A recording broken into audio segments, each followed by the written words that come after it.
Okay, Craig Moline here, back with 5-Star Hobby.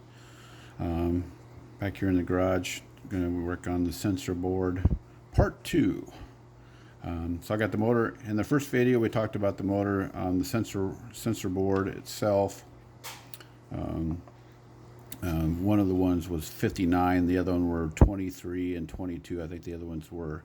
The sensor boards are these little black plastic. These are the 3 sensors in the motor. Now, 2 of them were close, but the third one was way out of whack. It was like 59. And that doesn't necessarily mean that this board is bad. Could be, but it doesn't necessarily. Like I said, I've been running these Surf Pass motors, and the motors, these rocket things, are cheap, but they're from China. But however, if you shim them properly, they work really well.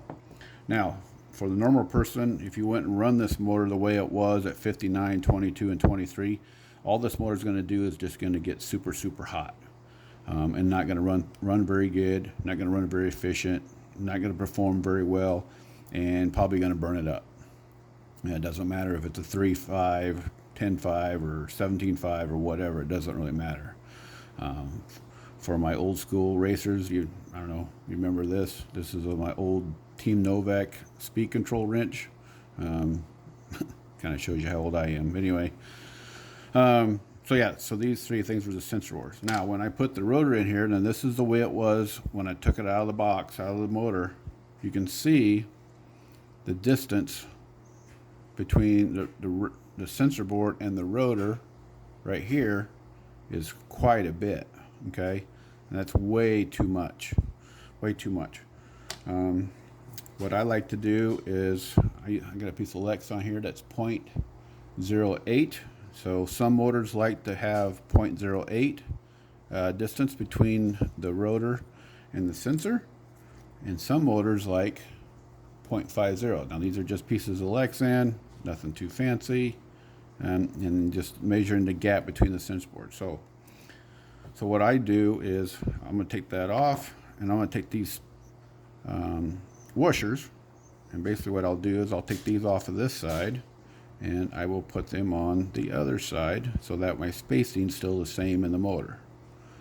So I'll just put them on there. Now I'll recheck my gap. And you can see that it's a lot closer. So before I could almost stick this in there, and now I can't. See, I can't stick it in there now. A lot closer. So then you check it. Okay, that's 0.80. So we will put this back together, and I'll run it again. Now, if you want to try to get the, like I said, that's all the spacers out, so I don't have any more gaps. So if I wanted to move this to 50, see, it's way too much gap. So what you'll have to do is you'll actually have to take the bearing out, space the bearing farther out, and then recheck the gap, because the bearing, basically that bearing is too far in. It needs to be spaced out a little bit, because the way these rotors are manufactured, that's it. I don't have any way to take this off, so I have to move the bearing.